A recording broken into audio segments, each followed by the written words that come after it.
Once in a while I get people that really, or that claim they don't believe in evolution.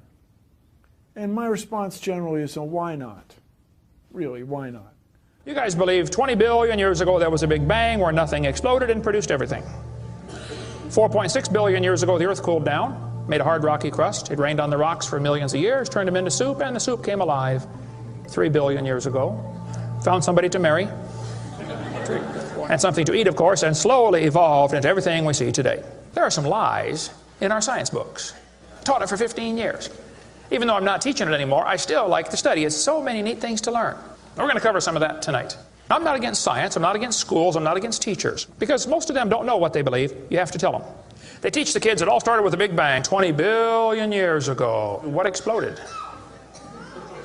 This is what the textbooks teach. Before the Big Bang, there was nothing, literally nothing, an infinitesimal nugget of space.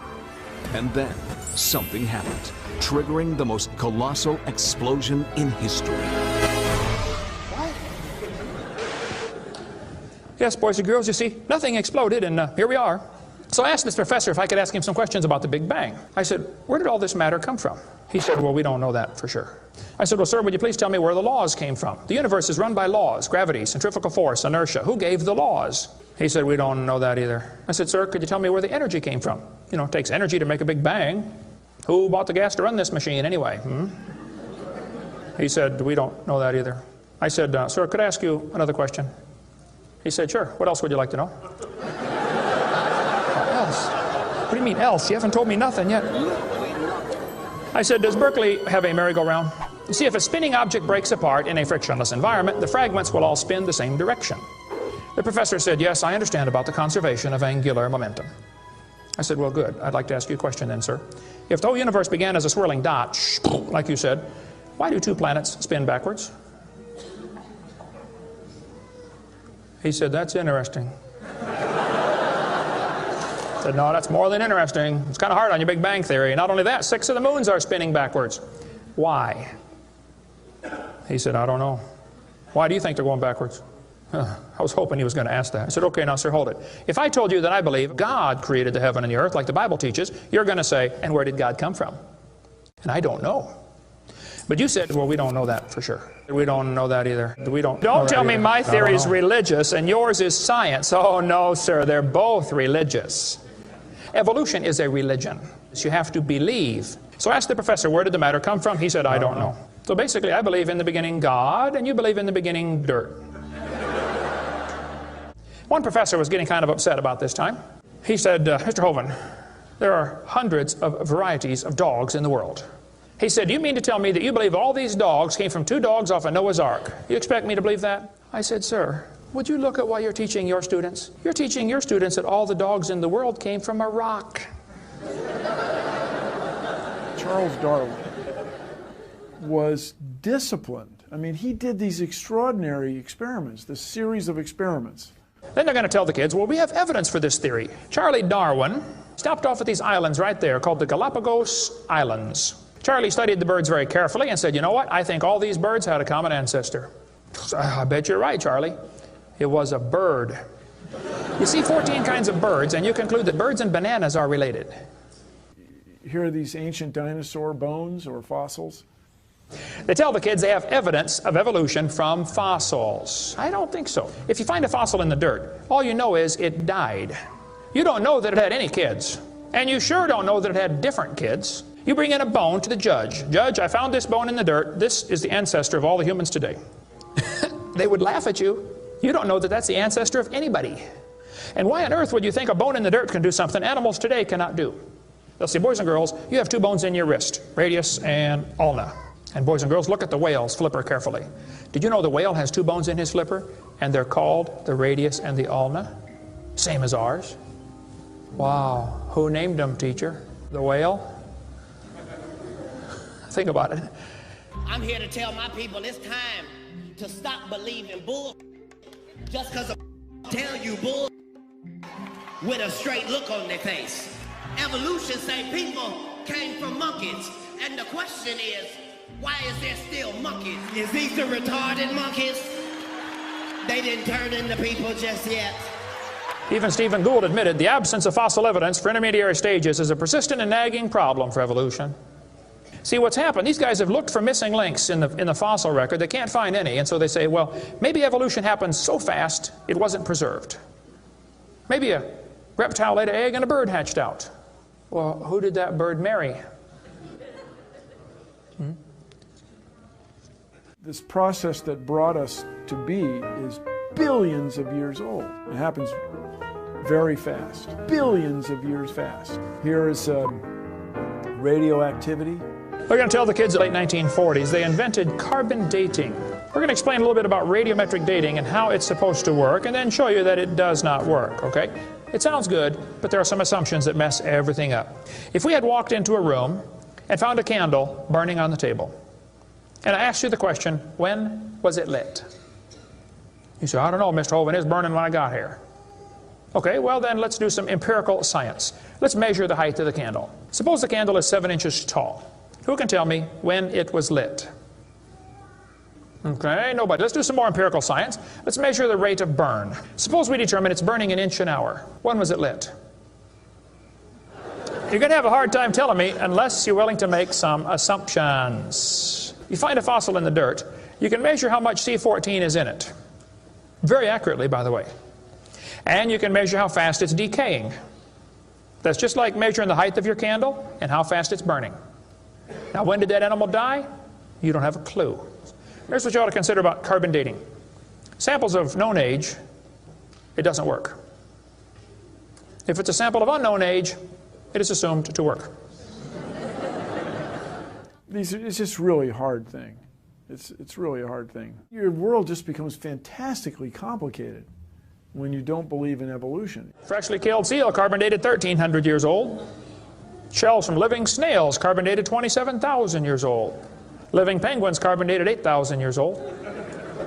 One part of Dima was 40,000 years old, another part was 26,000, and the wood next to it is 9,000. Then they tell the kids about the geologic column. They say each of the layers is a different age, you know, Cenozoic, Mesozoic, Paleozoic, Archeozoic, all them Zoic boys. Now, if you get a petrified tree standing up, running through different rock layers, I don't think it's smart to say those layers are vastly different ages. Those trees did not get slowly covered by the sediments over millions of years. They would rot and fall down. Crazy. They'll say, boys and girls, you have an appendix that you don't need anymore. That's a vestigial structure. That's proof of evolution. Well, excuse me, you do need your appendix. The appendix is part of your immune system. If your appendix is taken out, you can still live, okay? But it increases your susceptibility to quite a few diseases. You could live without both your legs and both your arms and both your eyes also. That doesn't prove you don't need them. There are no vestigial organs. And even if there were, that would be the opposite of evolution. That's losing, not gaining. I was taught when I went to school, man used to have a tail, but he lost it because he didn't need it. I thought, didn't need it? Have you ever thought how handy a tail would be? Have you ever come to the door with 2 sacks of groceries? Wouldn't that be nice, man, be able to grab that door and walk right around and get in it? Lost it because we didn't need it. Man, you could drive the car and tune the radio knob and hold the Coke at the same time. What we're finding is that natural selection seems to be an incredibly important factor in generating new species. Natural selection, the key evolutionary mechanism Darwin identified. The bad designs get eaten by the good ones, and so all you have is good ones. Why is there still monkeys? Natural selection doesn't cause any evolution. It makes sure the bad ones don't survive, but it's not going to change it to something else. That's what evolution is. If you worked in a factory that produced cars and your job was to check for defects, and you caught every single mistake and you rejected it, how long would it take that process to change the car to an airplane? You say it'll never change it. That's my point. The students are taught we have evidence from development. Darwin considered this by far the strongest single class of evidence. This textbook says the human embryo growing in the mother has gills like a fish. Those little folds of skin are not gills. Those little wrinkles under your chin when you're growing up later develop into bones in the ear and glands in the throat. They never have anything to do with breathing. I've seen folks that have 5 or 6 chins and they can't breathe through any of them but the top one. Those are not gill slits. Ernst Haeckel, though, said the turning point in his thinking was when he read Darwin's book. He made huge charts of his posters of his drawings of these embryos and traveled all over Germany and just about by himself converted the Germans to believing in evolution. Haeckel took a drawing of a dog and a human embryo and he changed them to make them look exactly alike. On top are Haeckel's fake drawings, underneath are actual photographs of what he claimed he was drawing a picture of. Now either he's a lousy artist or he's a liar. Well, it turns out he's a liar. He was convicted of fraud by his own university, proven to be a fraud. But guess what? Haeckel's fake drawings are still used in textbooks in your state right now. It's only been proven wrong 125 years ago. I know it takes a while to get textbooks up to date, but that ought to be plenty of time. Adolf Hitler said, "You let me control the textbooks, I'll control the state." Watch this sentence here carefully. Some kids doing this for homework tonight. Boys and girls, do you think humans are still evolving? Now, what kind of question is that? Doesn't that question assume that evolution has happened? What if a kid doesn't believe in evolution? How's he supposed to do his homework tonight? That question does not teach him how to think critically. That teaches him what to think, not how to think. And when the kid gets done with this course, he's going to think he knows how to think. But he doesn't. He knows how to be told what to think. Brainwashing at taxpayer expense. They want to use my tax dollars to teach that to your kids in our schools. If you want to deny evolution, that's fine. But don't make your kids do it, because we need them. And that's where the problem comes in. Okay? If you want to believe in the Big Bang, just enjoy yourself, but keep your religion at home. The Russian atheist astronomer came to America and spoke at one of the universities, and he said, started off his speech, he said, "Folks, either there is a God or there isn't. Both possibilities are frightening. If there is no God, we're in trouble. We're hurtling through space around the sun right now at 66,000 miles an hour, and nobody's in charge." That's a scary thought. But if God made the world, He owns it. That means He makes the rules. You see, if there is a God, we better find out who He is, and find out what He wants, and do what He says. Malcolm Muggeridge said, "I am convinced the theory of evolution, especially the extent to which it's been applied, will be one of the great jokes in the history books of the future." It's a joke. And it would be a joke if it weren't for the tragic results. How many kids are taught this thing every day and believe it, and it destroys their faith? Find you something to believe in. Whole thing, who do you even pray to? Nobody. Hey, if you died today, where would you go? You ought to think about it, because you will be dead for a long time. Doesn't matter how long you live, you're going to be dead longer than that. You know, George Washington died 200 years ago, and he's still dead. How much longer does he have to go? You're going to be dead for a long time.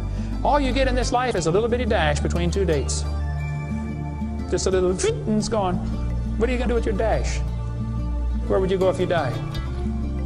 Now, if you're not sure you're going to heaven, you ought to give your heart to the Lord and get saved. Say, "Lord, you may have it," the whole thing. If you are saved, you ought to find something to do for the Lord. And you ought to quit worrying about getting a fancier car and a fancier house and start worrying about who's going to heaven or hell. Maybe God gave you that good job so you can give some money to missionaries, not so you can build a bigger, fancier house. God loves you. God has a plan for your life. And if you don't want it, well, that's your business. But the devil is laughing at you for believing in that. But God loves you, and He wants you to come to heaven. And if you'd like to find out how to go to heaven, come see me. I'll be glad to show you. The Big Bang. Before the Big Bang, there was nothing. Literally nothing. Nothing created everything. The Big Bang is an amazingly difficult thing to wrap your brain around, which isn't surprising. 13.7 billion years ago, we think it was tiny. Nothing. Literally nothing was tiny. And then something happened. Nothing created all the matter we see in the universe today.